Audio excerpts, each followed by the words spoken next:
Mi alma tiene sed de Dios.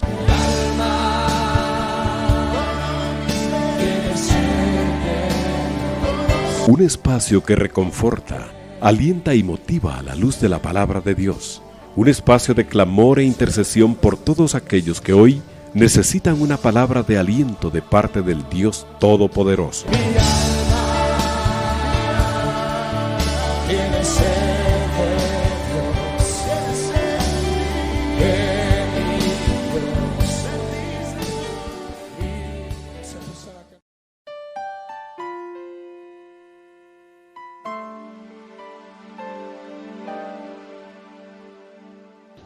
Mis amados hermanos, muy buenas noches, que Dios les bendiga. Les damos la más cordial bienvenida a su programa de Mi alma tiene sed. En esta ocasión, vamos a continuar con la meditación de la palabra del Señor, buscando en Él el consuelo, la fortaleza, el refugio, el amparo. Y también la corrección, ¿verdad, hermanos? Porque nuestro Señor, nuestro Dios, nuestro Padre, desea que estemos bien, que estemos en línea recta con su voluntad, con sus pensamientos y con sus anhelos. Y así como todo buen padre corrige a sus hijos para que estén en la senda correcta, de igual forma nuestro Dios nos corrige. Pero esta noche, amados hermanos, vamos a meditar en la palabra del Señor y cada quien ha de recibir la porción oportuna que nuestro Dios ha de darle. Todos deberíamos de estar con el anhelo ferviente de que nuestro Dios nos hable, empezando por su servidor, la persona que les está compartiendo en esta noche, y todos y cada uno de aquellos que nos hacen el favor de sintonizarnos, que también tengan ese anhelo, ese deseo, esa hambre del Espíritu de recibir, amados hermanos, de parte de nuestro Dios, la bendición de su palabra, la bendición de su presencia. Y entonces, amados hermanos, la semana anterior estuvimos avanzando abordando un tema que para mí es importante, es un pilar fundamental de la vida de todo creyente, como lo es el regreso del Señor. Hemos estado conversando, amados hermanos, yo no me considero un experto, ¿verdad? Quiero hacer esa aclaración. Sé que hay hombres de Dios muy estudiados y muy aventajados en este tema, pero sin embargo yo quiero compartir con ustedes, amado hermano, nuestra opinión, ¿verdad? Lo que el Señor en su misericordia nos ha regalado en su palabra y que tenemos que estudiarlo. Definitivamente, amado hermano, nosotros como cristianos tenemos que reconocer que una gran parte, amado hermano, está con temor a la escatología. En escatología se le llama a esa parte del estudio de la Biblia donde se refiere a los hechos de los últimos días. Escatos es tiempos finales, ¿verdad? O al final de los tiempos. Y entonces al estudio del final de los tiempos mucha gente tiene temor porque no lo comprende, y pues como hay muchos eventos que se dan alrededor, algunos catastróficos, amado hermano, como lo podemos apreciar en la palabra del Señor: guerras, hambres, pestes, enfermedades, plagas, guerras, rumores de guerras, entre otros. Pues mucha gente le tiene pavor a eso, ¿verdad? Y lo ve con miedo, lo ve con angustia, lo ve como esa parte de que no refleja a Dios, pero ahí vemos la plenitud de Dios, ¿verdad? Sabemos que Dios es amor, no lo discutimos, amado hermano. Nosotros fuimos salvados por amor.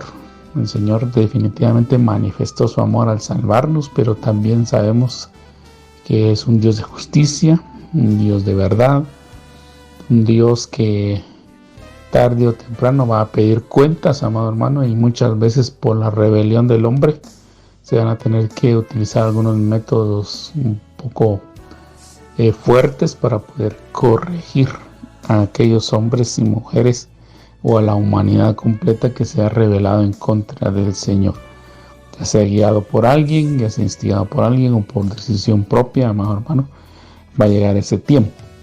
Otra parte, pues no somos expertos, amado hermano, no nos da el deseo por estudiar esa parte y por lo tanto no la compartimos con la iglesia, y eso es una falta grave, porque la palabra del Señor, desde mi punto de vista, se debe predicar íntegra de principio a fin. La bondad y la misericordia de Dios se debe de predicar, también se debe predicar de la corrección, también se debe predicar de lo familiar, de todo aquello que tenga que ver con economía, con finanzas, pero también debe hablarse de los temas de Dios relacionados con el pasado, con el presente, con lo que será el futuro. Indiscutiblemente todos y cada uno de nosotros debemos de entregar el mensaje del Señor. Como lo vuelvo a repetir, sé que hay expertos, amado hermano, y son respetables, son dignos de honra, son dignos de nuestro respeto, ¿verdad? Pero también nosotros debemos de poner nuestra parte, y todos, absolutamente todos, deberíamos de esforzarnos de introducirnos en esos temas de la palabra del Señor que se necesitan predicar. Se necesita predicar la plenitud de Dios. Indiscutiblemente tenemos que hablar de la plenitud de Dios. Y la venida del Señor es un tema que debemos de abordar, amado hermano, porque es un pilar fundamental en la vida de todo cristiano. Y vemos, amado hermano, que en la Biblia, en los libros que nosotros hoy llamamos Antiguo Testamento, y sobre todo en aquellos que hablan de la profecía, se nos hablaba de la venida del Mesías. Lamentablemente, amado hermano, tanto los israelitas en su momento fallaron en no distinguir que la etapa de la venida del Señor iba a ser en etapas, que la manifestación del Mesías iba a ser en etapas, que había una primera venida que estaba relacionada con el salvar al hombre del pecado, y que había una segunda venida para salvar ya al hombre de la opresión, de la violencia que en el mundo está imperando. Entonces, esa segunda venida también se descompone en etapas, en manifestaciones, en pasos, en ciclos, si usted me permite utilizar esa expresión, porque yo quiero decirle que todos los eventos que hablan ahora o señalan la segunda venida tienen diferentes facetas, y para algunas va a ser más marcadas que para otras. Entonces hay una parte de esa segunda venida que tiene que ver con la iglesia, y otra segunda parte que tiene que ver con Israel, y una tercera que tiene que ver con la humanidad, y hablando siempre de la segunda venida. Entonces le ponía de base el texto del Evangelio de Juan, capítulo 14, versículos 1 al 4, el cual vuelvo a leer, y dice: no se turbe vuestro corazón, creéis en Dios, creed también en mí. En la casa de mi Padre muchas moradas hay. Si así no fuera, yo os lo hubiera dicho. Voy pues a preparar lugar para vosotros. Y si me fuere y os prepararé lugar, vendré otra vez y os tomaré a mí mismo, para que donde yo estoy, vosotros también estéis, y sabéis a dónde voy, y sabéis el camino. Entonces, amado hermano, le comentaba que en este capítulo 14, pues el Señor en el Evangelio de Juan, si lo tomamos específicamente en el contexto del Evangelio de Juan, está en la cena que tuvo el Señor con sus discípulos antes de padecer, antes de morir. Y en esa cena les dio instrucciones, les habló acerca del Espíritu Santo, les dio alguna especie de instrucciones finales previos a su padecimiento, y después está lo que se conoce como la pasión, muerte y resurrección del Señor Jesús, porque el Señor Jesús resucitó, amado hermano. Precisamente en unos días vamos a estar en el evento ya de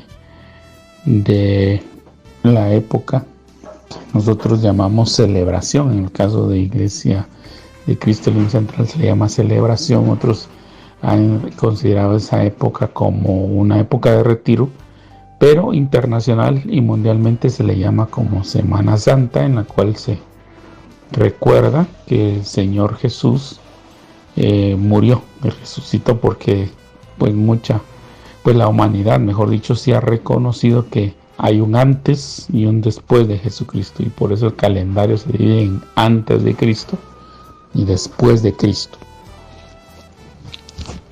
Y bueno, mucha gente utiliza ese tiempo para recordar esa época, pero muchos de diferente forma. Algunos para rememorar a un Cristo que murió y ahí lo dejan como un Dios muerto, y hacen algunos ritos y algunas actividades, pero que solo realzan esa muerte y ahí se queda.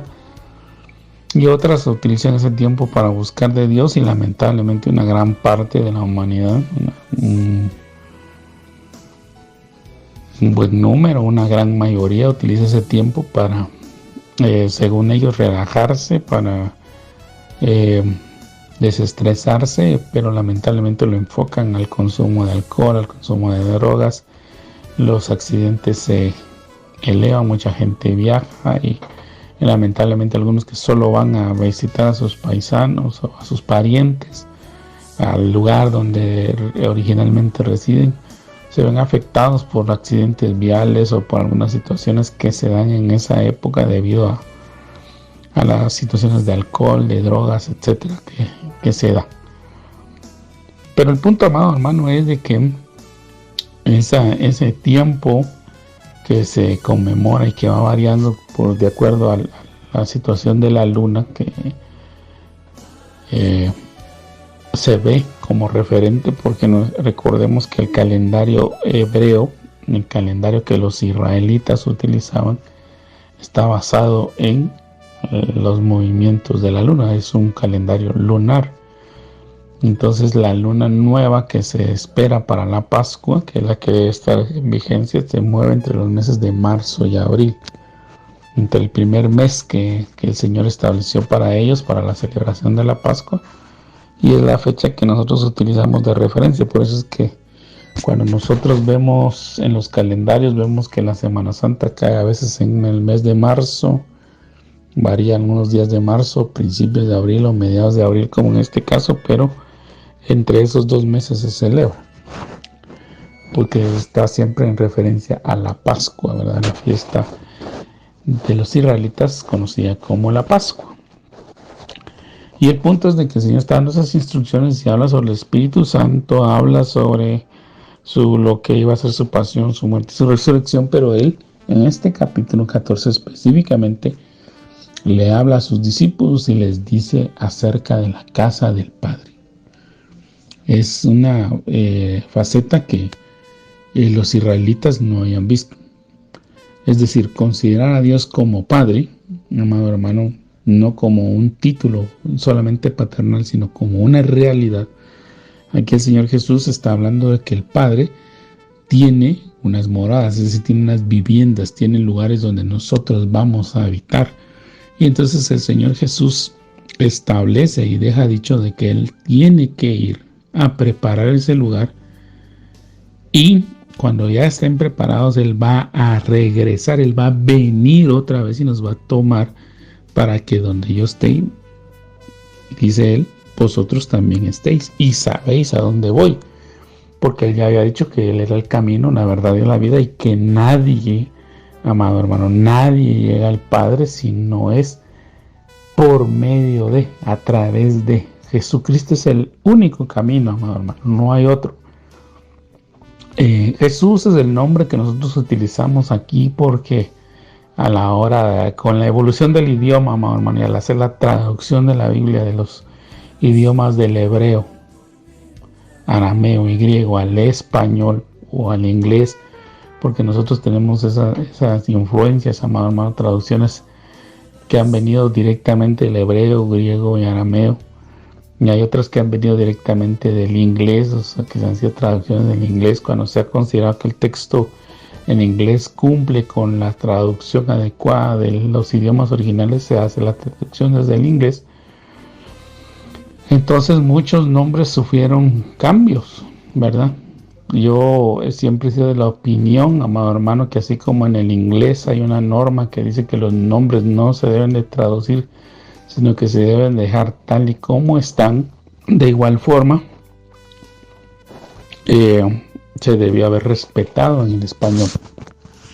Los nombres que están en hebreo se dieron que quedar en el hebreo, y se debe haber puesto, como muchas veces se hace para cuestiones de ayuda, entre paréntesis o entre corchetes, la transliteración o la forma en que se debería de pronunciar para que se respetara, amado hermano. Porque una de las cuestiones que también ha causado problemas dentro de la cristiandad, y que muchas veces ha sido objeto del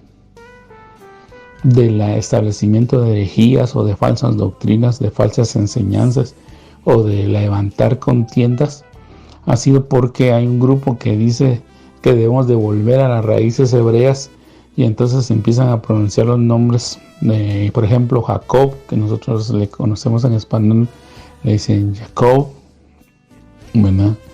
O Yosef en el caso de José, o en el caso de Jesús, que es Yeshua, porque ese es su nombre en hebreo. Ese es el nombre que nuestro Señor utilizó en esta tierra. Mientras Él estuvo en esta tierra, Él se llamó Yeshua, ese es su nombre. Y porque la palabra Jesús, pues obviamente, cuando estudiamos, amado hermano, y no es que esté queriendo contrariar, sino que le estoy ilustrando para que usted sepa y no tengamos no caigamos, amado hermano, en esos juegos, mejor dicho, que a veces hay de personas que quieren señalarnos de herejes o de pecadores, porque dicen que nosotros estamos pronunciando un nombre que no existe en hebreo, ¿verdad? Y entonces vemos que la J es una letra relativamente nueva que surgió recientemente, y que por eso algunas traducciones antiguas, como la Biblia del Oso, que es la más antigua con la que se cuenta, que es de 1569, aparece el nombre Jesús,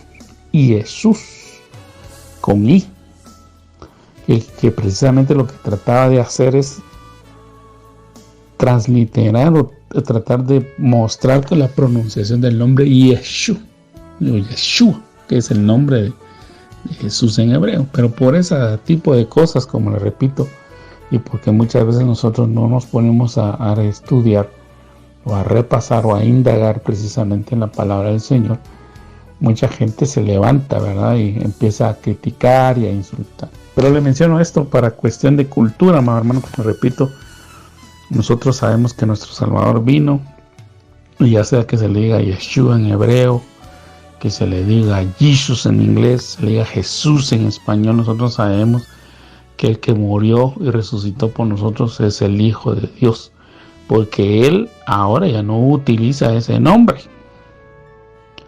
Ahora, como usted lo ve, cuando usted ve ya las cartas, cuando usted ya ve las cartas que están en la Biblia, en el Nuevo Testamento y el Apocalipsis, ya se dice que el que viene es el Mesías, el Salvador, el Rey de Reyes, el Señor de Señores, ¿verdad? El Curios de Curios,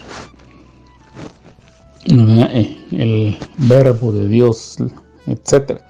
Entonces vemos que el nombre que utilizó aquí en la tierra solo tenía el propósito de señalar cuál era la función que él tenía, pero al igual que desde la antigüedad, porque lo vemos que dice la escritura en el Evangelio de Juan capítulo 1, que en el principio era el Verbo, y el Verbo era Dios y estaba con Dios. Y cuando vemos el Verbo, él está haciendo referencia al que nosotros conocemos como Jesús o Yeshua o Jesus, ¿verdad? Entonces, amado hermano, tenemos que tener ese entendimiento y esa apertura, y no estarnos ahogando en un vaso de agua, que porque viene un judaizante o alguien que nos quiere conducir a las raíces hebreas, nos dice, es que el nombre es Yeshua y usted está pronunciando mal, y usted está en pecado, y usted debe volver a la ley, y usted debe volver a los principios, y mucha gente se pelea por el nombre. Y debemos de entender dos cosas, amado hermano, que ahorita el pueblo de Israel no tiene la revelación, no tiene la luz, el trato no es con ellos, el trato es con nosotros, con la iglesia, y nosotros debemos de cuidar y ver nuestra salvación, y este es el tema, el motivo por el cual estamos hablando de este tema. Y cuando el Señor termine el trato con la iglesia y haya cumplido su propósito entre nosotros, entonces va a volver otra vez el trato para con ellos. Entonces, la pregunta que yo le tendría que hacer en este momento, amado hermano, para reflexión que nos tenemos que hacer es: ¿nosotros queremos que nuestro Señor siga teniendo este trato con nosotros ahora que ahí está el tiempo de la gracia? ¿O nos queremos volver a la ley, a los rudimentos, a las raíces hebreas, como le llaman ellos? Y que entonces nosotros posterguemos el trato que Dios tiene para con nosotros y tengamos ese trato en la tribulación, porque ahí es precisamente ese periodo de tiempo que el Señor va a retomar su trato para con Israel.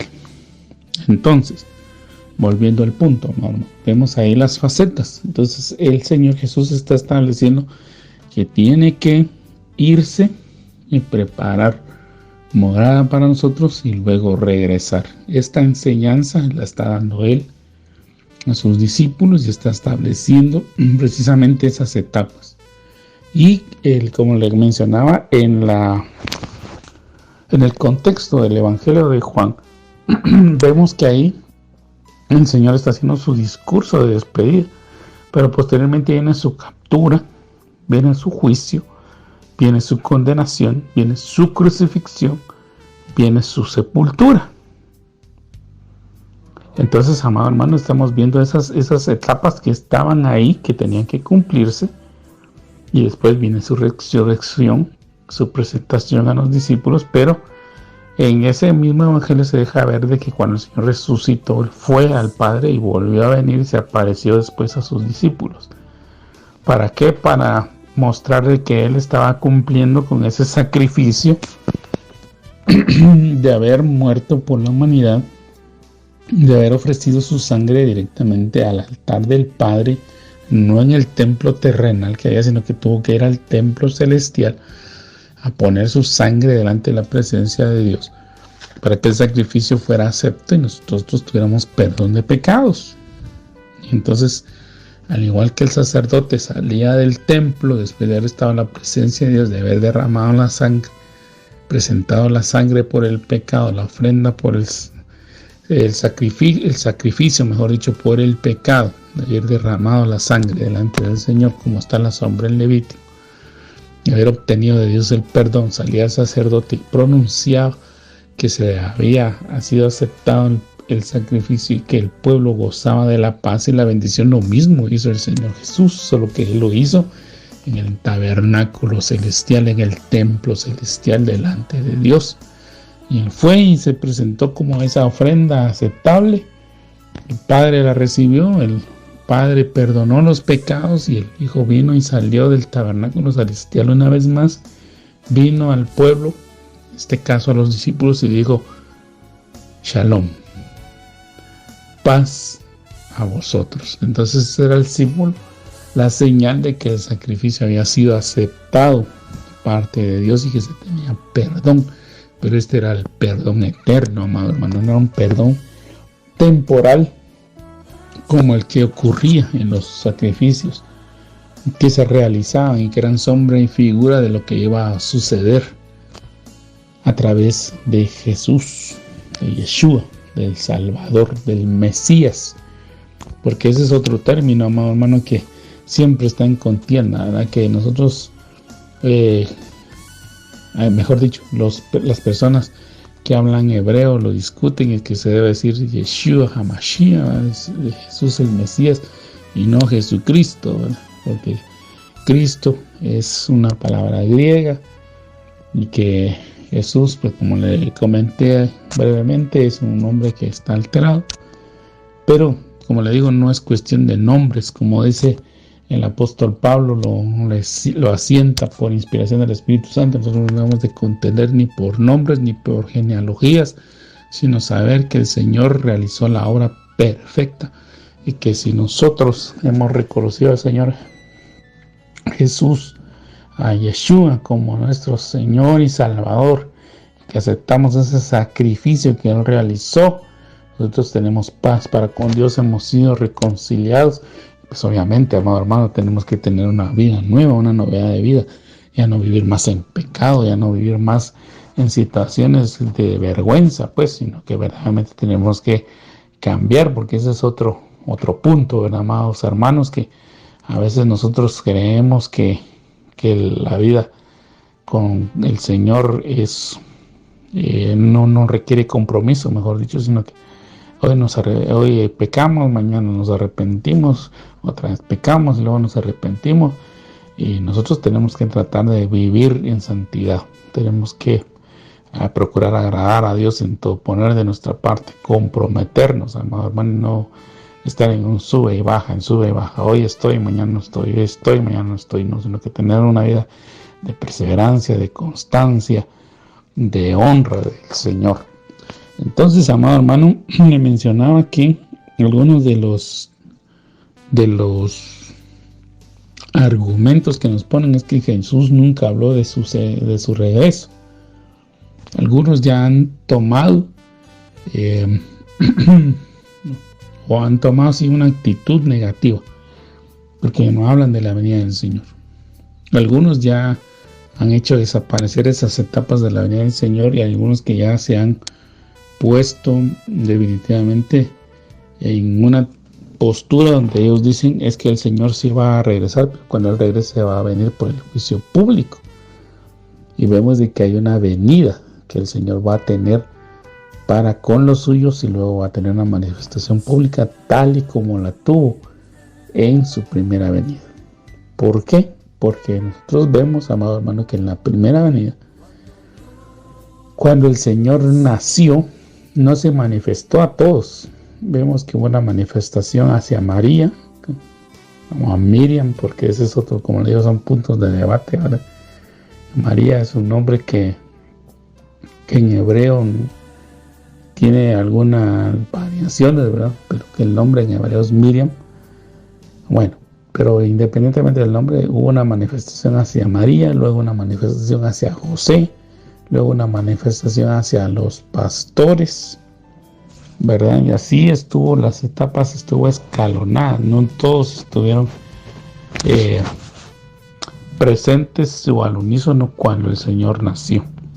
Vemos, por ejemplo, que en el Evangelio de Mateo, cuando el Señor ya tenía cerca de 2 años de edad, llegan los sabios de Oriente, los que venían de la escuela de Daniel, que había estado cautivo en Babilonia cerca de 600 años antes, que había estado cautivo ahí en Babilonia, porque el libro de Daniel se escribió entre el año 593 y 583 antes de Cristo.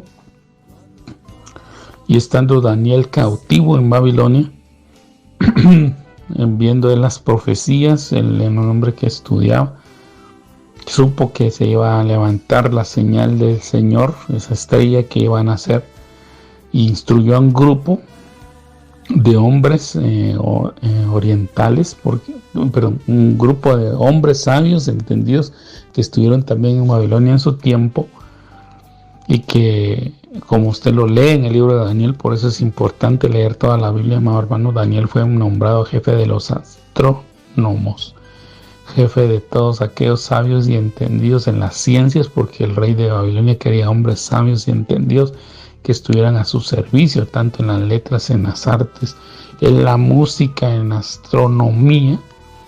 Y entonces, precisamente, Daniel observaba las estrellas para ver ese cumplimiento de la profecía bíblica, y dejó instrucciones a esos hombres que estuvieron siguiendo esas enseñanzas, y ellos fueron los que vieron precisamente ese nacer de la estrella, e hicieron el viaje desde Babilonia nuevamente hacia Israel, hacia Jerusalén, cuando el movimiento se dio, y por eso fueron muy directos, concisos y precisos en decirle a Herodes, que en ese momento era el que gobernaba, ¿dónde está el rey de los judíos que ha nacido?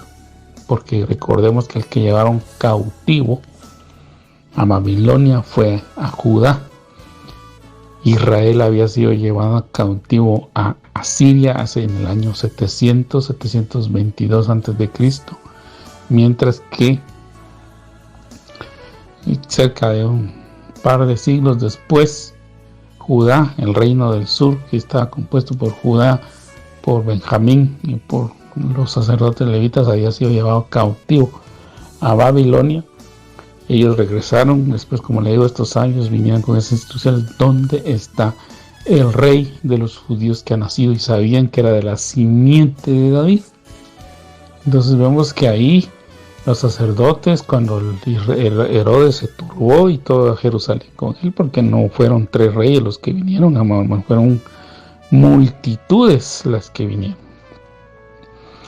Una caravana, como ya estaba también escrito en el libro de Isaías, que iba a venir una caravana de dromedarios, iba a invadir las calles. Precisamente eso fue lo que sucedió, y eso conmocionó y turbó a Israel. Usted debe saber que en Jerusalén, amado hermano, para las fiestas llega multitud de gentes, para la fiesta de la Pascua, la fiesta de los tabernáculos, para la fiesta de las cosechas. Las multitudes en Israel son grandes, entonces ellos estaban acostumbrados a ver multitud de gente. Entonces no se iban a conmover por 3 extranjeros, porque a Israel inclusive para las fiestas, y hoy actualmente así ocurre, para las fiestas de la Pascua, de los tabernáculos y otras, llega gente de todo el mundo a pasar esos días en Israel, aún gente cristiana o gente que profesa cierta rama del cristianismo, como se le conoce en el mundo secular, llegan y se pasan esas fiestas en Israel. Entonces es una cantidad de gente la que llega, pero como le repito, no se iban a turbar por 3 hombres, sino que fue una multitud de dromedarios que llegó en una fecha que no era precisamente de fiesta, y llegaron a Israel, a Jerusalén, preguntando por el rey de los judíos, y fueron claramente, hablaron claramente con Herodes y le dijeron: hemos visto su estrella y por eso hemos venido a adorarle, hemos venido a rendirle honor. Entonces, como Herodes se turbó, mandó a llamar a los sacerdotes, a los entendidos, y dijeron: sí, mira, aquí está la profecía en el libro de Miqueas, porque hoy así lo conocemos ya con capítulos y versículos, pero aquel entonces no estaba así. Aquí dice: y tú, Belén de Éfrata, no serás la ciudad más pequeña en Israel, porque de ti me saldrá el libertador. Entonces todos sabían que estaba escrito ahí, pero no se había manifestado exactamente que el Señor había nacido. Toda la gente no sabía. El Señor ya tenía 2 años de edad, casi 2 años de edad cuando Él nació, y ya no estaba en Belén. En Belén Él había nacido porque se había establecido un decreto de que Él tenía que ir, se iba a levantar un censo, mejor dicho, y José y María, que eran descendientes de David, tenían que ir directamente a la ciudad de origen de David, en este caso que era Belén, y registrarse ahí. Y por ese evento es que Jesús nació ahí, pero Él no vivía ahí. Él vivía en otra ciudad, Él vivía en otra región. Y precisamente por eso cobra nuevamente vida al relato bíblico, porque dice que cuando los sabios salían de la presencia de Herodes para ir en camino a la ciudad donde ellos pensaban que estaba, de acuerdo a la profecía, dice que la estrella nuevamente volvió a aparecerse y los guió a donde estaba el Señor, porque el Señor ya no estaba en Belén. El Señor había nacido en Belén, pero él no vivía en Belén. Y por eso Herodes, cuando se había engañado, se vio burlado, mandó a matar a los niños de Belén de 2 años hacia abajo, como dice el relato bíblico, dice ahí claramente, de acuerdo al tiempo que había indagado de los sabios. Por eso es que el relato bíblico es apasionante, amado. Entonces vemos ahí todo ese tipo de facetas que ocurrieron en la primera venida, y de igual forma como ocurrió en la primera venida va a ocurrir en la segunda. Solo que la segunda tiene una serie de variaciones, porque ya no esperamos un niño, amado hermano. Definitivamente Jesús en aquel momento sí vino como un niño frágil, que pues fue sujeto a persecución desde pequeño, ¿verdad? Porque lo vemos, amado hermano. Vemos la situación que María iba a vivir por el hecho de que se iba a rumorar que había pecado, ¿verdad? Que había tenido un hijo sin haberse casado. Y luego esta situación de la persecución que hizo Herodes, a tal punto que incluso el Señor le dio la instrucción a José de que tomara al niño, que tomara a María, que tomara al niño, se fueran a Egipto, se los llevó a Egipto, luego lo regresó y estuvo guiado por el Señor, por Dios mismo estuvo guiado a José para poder educar y cuidar al niño en lo que éste crecía y se desarrollaba. Pero ahora en el libro de los Hechos, cuando vemos ya esta otra porción que está en el capítulo 1, versículos 6 al 11, pero yo quiero hablar específicamente del verso 11, dice: los cuales también les dijeron: varones galileos, ¿por qué estáis mirando al cielo? Este mismo Jesús que ha sido tomado de vosotros al cielo, así vendrá como le habéis visto ir al cielo. Entonces, amado hermano, él ya no viene como un niño, ¿verdad?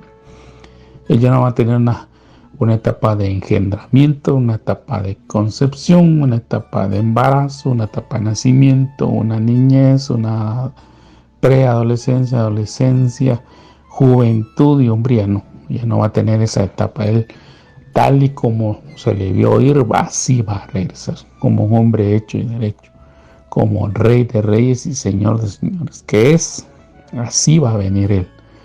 Pero tiene otras etapas. Por eso es importante, amado hermano, que nosotros verdaderamente aprovechemos el tiempo y la bendición que tenemos para estudiar la palabra del Señor. No es tiempo de que estemos ociosos, amado hermano, de que le dejemos toda la responsabilidad a un ministro. A veces nosotros pensamos que la responsabilidad es solo del ministro, pero como lo hemos platicado con ustedes en otras oportunidades en este mismo espacio, la responsabilidad es compartida, amados hermanos. Tanto el ministro, que debe prepararse, como nosotros, que también debemos de hacer nuestra parte de leer, estudiar, meditar, profundizar, tener comunión con el Espíritu Santo, con el Señor mismo, pedirle su luz, su guianza, su dirección, para que también nosotros seamos enseñados en este tema. Y pues, como le digo, yo no me considero un experto, pero sí mi propósito es que todos, amado hermano, le pongamos entusiasmo a esto. Es decir, nos comprometamos al punto de estudiar, meditar, reflexionar sobre lo que el Señor quiere de nosotros y estudiamos, veamos este tema, amado hermano, no lo dejemos olvidado, porque si nosotros no conocemos todas las instrucciones que el Señor ha preparado, nosotros podemos tener riesgos severos, amado hermano, en perdernos en el evento de la venida del Señor. Nosotros podemos ser engañados, nosotros podemos ser dejados, podemos ser burlados, como le pasó a Mefiboset. Ahí vemos un claro ejemplo, por ejemplo, de la situación de la venida del Señor. Es uno de los ejemplos que tal vez voy a profundizar un poco más adelante, si el Señor me permite continuar con esta serie de estudios, amado hermano, o que usted en su tiempo libre lo analice, porque usted sabe que David, de la línea de él se había hablado de que iba a venir el Mesías, ¿verdad? O sea, a David se le dio esa promesa. Y vemos entonces en David también figuras de lo que iba a ser el sacerdocio de Jesucristo, la vida de Jesucristo. Por eso en algunas situaciones que vivió David es figura de Cristo, ¿verdad? No lo podemos tomar todo literal, pero sí en algunos aspectos sí vemos figuras, sombras, enseñanzas de lo que iba a ser Jesús, ¿verdad? Y vemos que, por ejemplo, en el libro de Hebreos se nos habla de que Jesús es sacerdote, ¿verdad? Sumo sacerdote, pero no del orden de Aarón, sino que del orden de Melquisedec. Y vemos entonces que al igual que un sumo sacerdote, David hizo funciones, ¿verdad? Hizo funciones sacerdotales sin ser el de la tribu sacerdotal de Leví, que era la que estaba oficialmente establecida, mejor dicho, entre la tribu de Israel. Y vemos que de igual forma, como le comentaba al inicio, cuando Jesús murió fue y presentó él mismo su ofrenda por el pecado delante de Dios como un sumo sacerdote. Eso lo hizo David. David ofrecía sacrificios, ofrecía holocaustos, bendecía al pueblo. Él preparaba la ofrenda, la ofrecía. David sabía de las ofrendas sacerdotales y oficiaba como sacerdote, y Dios nunca lo mató. Dios nunca le quitó la vida, porque estaba claro que al que no fuera sacerdote no lo podía hacer, y no vemos que otro como él lo haga. David tenía esa permisión de parte de Dios de presentar sacrificios, y él mismo sabía sobre la ley, se santificaba, se purificaba y ofrecía los holocaustos. Él consultaba a Dios utilizando los aditamentos o las vestiduras sacerdotales, aditamentos de las vestiduras sacerdotales, y Dios le contestaba. Entonces vemos esa misma situación en Jesús. David en algunos casos es figura de Jesús, y vemos entonces que hubo un momento en que David tuvo que salir de Jerusalén porque se le sublevó el pueblo en mano de uno de sus hijos, y David tuvo que salir. Pero cuando él regresa, después de haber aplastado a ese enemigo, ahí vemos entonces a Absalón como una figura del enemigo que se levanta en persecución del ungido, que en este caso es Jesús, pero que Jesús en este momento está en el reino de los cielos, ¿verdad? Y mientras tanto Absalón, que es figura del diablo, estaba de perseguir al pueblo de Dios y quiere acabar con David, con el nombre de Jesús.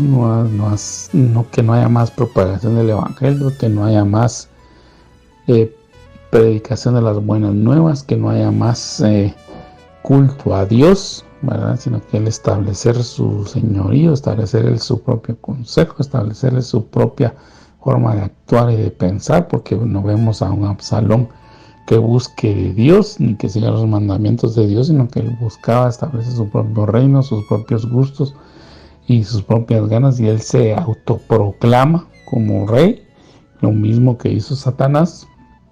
Usted puede leerlo en Isaías 14, Ezequiel 28, ahí lo ve usted claramente. Y entonces después viene esa batalla, pues figura del Armagedón, de la figura final. Pero con Jesús, con David, hay un grupo que se va. Hay un grupo que se va con David. Y estos son sustentados y cruzan el Jordán y se van más allá. Entonces esa es figura del arrebatamiento, esa es figura de la toma de la iglesia, que se va con David, que se va con Jesús para estar con él Mientras que hay otro grupo que se queda, amado hermano. Otro grupo que está sufriendo esa persecución, que está sufriendo esa invasión, esa batalla. Y viene la lucha final y entonces Absalón es derrotado, es vencido. Y cuando David regresa, ya triunfante, con júbilo, con sus ejércitos, así como va a regresar el Señor con sus santos, así como va a venir con nosotros los que hemos sido tomados, regresa, le pregunta a Mefiboset, que sale a su encuentro, que él no estaba arreglado, él no estaba preparado, sale a su encuentro, y la primera pregunta que le hace David, figura de Jesucristo, a Mefiboset, figura de aquellos que se quedaron porque no se prepararon, porque no quisieron tomar en cuenta la enseñanza de la palabra del Señor, que hablaba de la venida del Señor, porque no se hayan preparado. Dice que no se había recortado el bigote, no estaba listo, no estaba preparado para nada, no había guardado la santidad, no había guardado el conocimiento, no había guardado la sabiduría, no había guardado la enseñanza, no estuvo atento a los mensajes, no estuvo atento en la búsqueda de Dios. La pregunta que le hace David es: ¿por qué no te fuiste conmigo? Y la respuesta de Mefiboset todavía es más terrible, amado hermano. La respuesta de Mefiboset es: porque mi siervo me engañó. Entonces el ministro que estaba ahí, encargado de mostrarle las verdades a Mefiboset, no le mostró, pero en esa misma figura, tanto el ministro que estaba encargado de Mefiboset, el siervo que estaba encargado de Mefiboset, como Mefiboset, ambos reciben castigo, ambos reciben una medida disciplinaria, ambos reciben un castigo. ¿Por qué? Porque, como le repito, el Señor no ve que no dijo: está bien, Mefiboset, te voy a perdonar, ¿verdad? Ni que solo haya agarrado a Barzillai, que era en ese momento el siervo, y lo haya mangoneado, sino que a los dos, porque vemos ahí que la responsabilidad era de ambos, tanto de Mefiboset, que tenía que prepararse, ¿verdad? Está bien recibir la enseñanza que el siervo le daba, el ministro le daba, pero que también él debía indagar y debía profundizar y decir: bueno, ¿esto es así o no es así? ¿Si hay fundamento para esto que me están diciendo o no? ¿Si será de esta manera correcta como lo estamos interpretando o no es así? Es decir, buscar, ¿verdad, amados hermanos? Y el Señor los regaña a los dos, los castiga a los dos, los disciplina a los dos. Y eso nos puede pasar, amado hermano, y nosotros no tenemos excusa delante de Dios, porque recordemos que el juicio va a ser individual, no es colectivo. No es que yo voy a llegar ahí delante de la presencia del Señor y voy a tener a mi mano izquierda a mi pastor o al ministro que Dios me ha asignado, y a mano derecha a mi esposa, y a mis hijos, y atrás a mi suegra, y entonces cuando el Señor me esté juzgando, yo le voy a empezar a echarle la culpa a todos. Y pues es que mi pastor no me, es que mi esposa no me, es que mis hijos no me, y es que, porque todos somos así, amados hermanos, lamentablemente evadimos responsabilidades. Pero el Señor no va a hacer eso, sino que nosotros vamos a estar cara a cara delante del Señor, y nosotros le vamos a rendir cuentas. Y la misma pregunta, creo que una de las primeras preguntas que el Señor nos va a hacer es: ¿por qué no te fuiste conmigo? Y ahí, amados hermanos, vamos a tener que reconocer que muchas veces tuvimos dejadez, tuvimos pereza, estuvimos autojustificándonos o autocompadeciéndonos. Es que no tenía tiempo, es que llegaba cansado, es que yo tenía que trabajar, Señor. Y está bien, sí, tenemos que trabajar, amados hermanos, tenemos que atender a nuestra familia. Indiscutiblemente tenemos que cumplir con las responsabilidades que tenemos, pero también debemos de tomar con responsabilidad y compromiso el llamado que el Señor nos ha hecho. Y debemos de esforzarnos, amados hermanos, en orar, así como hacemos tiempo para muchas actividades. Tratemos de hacer tiempo para una actividad primordial, como lo es la lectura de la palabra, como lo es la oración, el ayuno, el congregarnos en el estudio, en el meditar, en el buscar de Dios, mientras tengamos tiempo, hermano. Ahí tenemos ahora todavía la bendición de que el Señor ha permitido que en América Latina, en todavía una buena parte de países de América Latina, tengamos la oportunidad de accesar a la Biblia, de podernos congregar, de poder escuchar mensajes, de poder escuchar enseñanzas. Pero todo lo debemos hacer con prudencia, con cautela, amado hermano. No podemos dejarnos llevar y decir es que solo el ministerio X tiene palabras reveladas, es que solo el ministerio Y o el ministerio Z tienen base bíblica, sino que todos los ministerios, amado hermano, todos debemos de someternos a discernimiento, todos debemos de estudiarnos al estudio de la palabra, debemos de nosotros tomar la Biblia en nuestras manos, estudiarla, leerla, pedirle al Espíritu Santo, rogarle y orarle al Espíritu Santo que nos la explique, que nos abra el entendimiento, que nos abra el corazón, amado hermano. Y no seamos duros, no seamos necios, no seamos tercos, no seamos orgullosos ni vanidosos, ¿verdad? Porque podemos pecar de soberbia pensando que somos muy sabios, o pecar también de pensar que somos muy tontos. No. Ni uno ni otro, amado, ni un extremo ni el otro, porque el Señor nos da sabiduría, nos da entendimiento. Uno de los espíritus que Dios tiene, ese espíritu de sabiduría. El Señor dice que el principio de la sabiduría es el temor a Jehová. Entonces no podemos decir que somos tontos, amado. No podemos ni debemos. Precisamente hace unos días atrás, el Señor me estaba recordando eso, estaba ministrando en voz de un ministro que ya no está con nosotros, pero que ha dejado muchas enseñanzas preciosas. Estaba recordándome que el Señor ministra espíritu de sabiduría.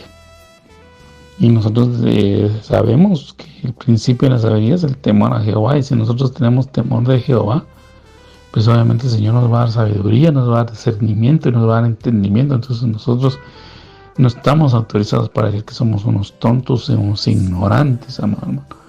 Y menos aún cuando leemos en el capítulo 14 del Evangelio de Juan que tenemos al Espíritu Santo para que nos enseñe. Entonces tenemos a la parte de la divinidad que nos ministra y que nos conduce a la revelación, que nos da entendimiento en la palabra, porque toda la palabra, dice, ha sido inspirada por Dios, y el director, si me permites utilizar esa palabra que no es correcta, pero el director que estuvo al pendiente de la compilación, escritura, inspiración de la palabra de Dios es el Espíritu Santo, no hay otro. Vino sobre Moisés. Bueno, Moisés escribió los primeros 5 libros, le fue diciendo cómo fue el Génesis, cómo fue la creación, fue el Espíritu Santo. Y los profetas y los libros históricos y libros poéticos y todo lo que nosotros hoy conocemos, lo tenemos clasificado de esa manera, amado hermano, como libros poéticos, como evangelios, como el libro de los Hechos, como las cartas pastorales, las cartas, mejor dicho, en que hay pastorales, hay universales, etcétera. Toda esa clasificación que hemos hecho, todo eso que está hoy compilado y que nosotros tenemos en nuestras manos hoy con notas, con referencias, con materiales bíblicos de apoyo, todo eso fue inspirado, compilado, dirigido por el Espíritu Santo. Y el Espíritu Santo es eterno. Y si nosotros tenemos dudas, si nosotros creemos que hay cosas que no las podemos comprender adecuadamente porque tenemos metido un cassette de teología de X o Y persona, o pensamos que, como le repito, que solo aquel tiene la verdad, o que lo que dice aquel es verdad, nosotros, amados hermanos, debemos saber que el único que dice la verdad es Dios, y que el único que nos va a dar la directriz correcta es Dios. El único en el cual nosotros debemos de recibir esa impresión en nuestro corazón es de Dios. Como le quiero aclarar, quiero comentar, hermano, que yo respeto a hombres de Dios que tienen años de estar estudiando la palabra de Dios, que saben hebreo, que han aprendido hebreo, arameo, griego, que pues el Señor les ha bendecido con eso. Los respeto, pero no puedo poner mis ojos en ellos. Mis ojos, mi corazón, mi mente debe estar puesta en Dios, solo en Él. Porque el que pagó por mí y por usted y por toda la iglesia es el Señor Jesús. Yeshua, el Mesías, el Salvador, es Él. Y muchos hombres podrán salir hoy con una elocuencia, con una dicción, con una preparación muy buena, alta, excelente si usted quiere. Pero el único que nos da el entendimiento, la sabiduría es Dios, y como le digo, el Señor pone esa responsabilidad sobre nuestros hombros también. Yo veo, por ejemplo, uno de los ministros mejor preparados que había en ese tiempo, que es el apóstol Pablo, criado como discípulo de Gamaliel, de Israel, conocido como uno de los mejores eruditos en los tiempos del Nuevo Testamento, de nombre Saúl originalmente y luego cambiado a Pablo. Vemos que era uno de los mejor preparados. De hecho, el Señor le ha dado el privilegio a él de tener 14 cartas entre el Nuevo Testamento, 14 libros. Y para mí, como le he mencionado con anterioridad, para mí es el escritor de Hebreos, aunque Hebreos está en discusión de quién sea su autor, pero yo se lo atribuyo a Pablo. Aún el apóstol Pablo, siendo el mejor de los mejores en ese tiempo del Nuevo Testamento, iba a un lugar a enseñar la palabra llamado Berea, y dice que los discípulos de ahí, los bereanos, escudriñaban en las escrituras todo lo que Pablo les decía. Y dice que los bereanos eran más nobles que los de Tesalónica. Y fíjese que a la iglesia de Tesalónica les escribieron las cartas que nosotros conocemos hoy como primera y segunda carta de los tesalonicenses, que habla de la venida del Señor. Pero los bereanos dice que eran más nobles que los de Tesalónica, y estudiaban, escudriñaban en las escrituras si lo que Pablo decía era así, si tenía su fundamento por escrito.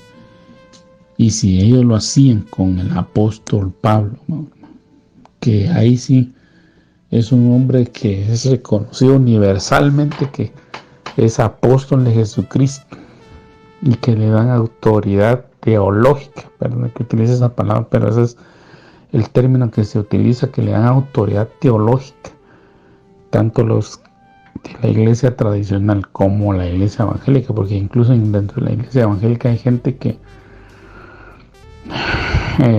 también, amado hermano, peca de idólatra. Le dan al apóstol Pablo una idolatría tan grande, amado hermano. Pero el punto que yo quiero dejar en su corazón, para que lo reflexionemos tanto usted como yo, o yo y usted, es que aún el apóstol Pablo, que fue reconocido como un genuino apóstol de Jesucristo, con revelación, con didáctica para enseñar, con aquel que compartió los misterios del Evangelio, y que el Señor le dejó el privilegio de dejar escrito dentro del canon bíblico cartas de instrucción para la iglesia. Los bereanos escudriñaban lo que decían, y aún Lucas, porque Lucas llegó a ser como un escriba, perdón hay que utilizar esa palabra, pero así es. Lucas en algún momento fue escriba de Pablo, y se empezó a escribir el Evangelio en base a información que le daba Pablo, a entrevistas que realizó, etc.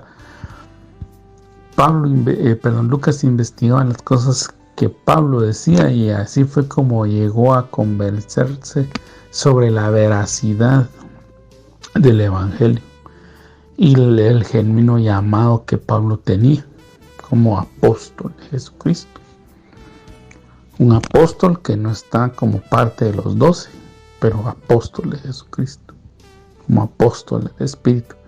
Entonces también nosotros tenemos esa responsabilidad, hermano, de leer y estudiar la palabra del Señor. Y bueno, yo quiero agradecerle por su atención, por la fineza que hoy me ha dado de escuchar toda esta exposición que he hecho. No entré al tema que verdaderamente quería profundizar con usted, pero si el Señor lo permite, en el próximo programa, hoy sí vamos a entrar de lleno a lo que yo quiero enseñarle, a lo que yo quiero que hablemos, y mientras tanto que Dios le bendiga. Vamos a hacer una breve oración. Padre, en el nombre de Jesús te ruego que en esta noche ayudes a todos y cada uno de tus hijos que están con necesidad. Dándote gracias primero por todo lo que ya has hecho por nosotros. Sabemos que sin ti definitivamente no llegaríamos hasta aquí.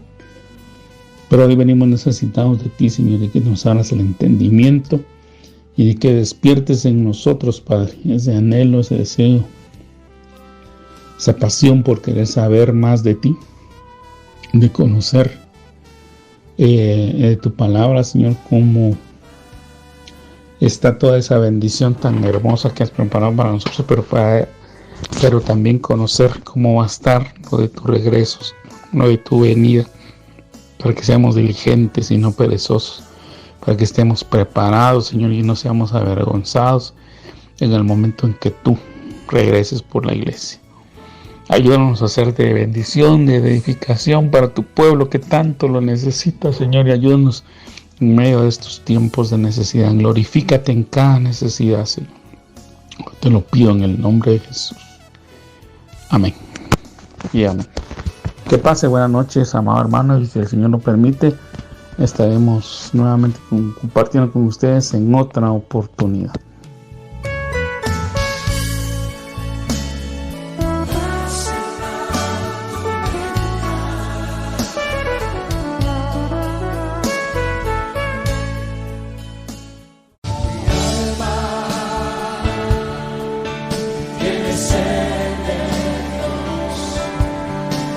Hemos presentado Mi alma tiene sed de Dios.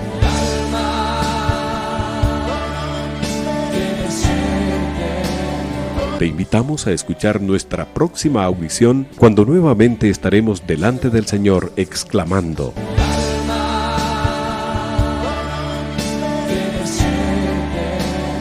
Mi alma tiene sed de Dios.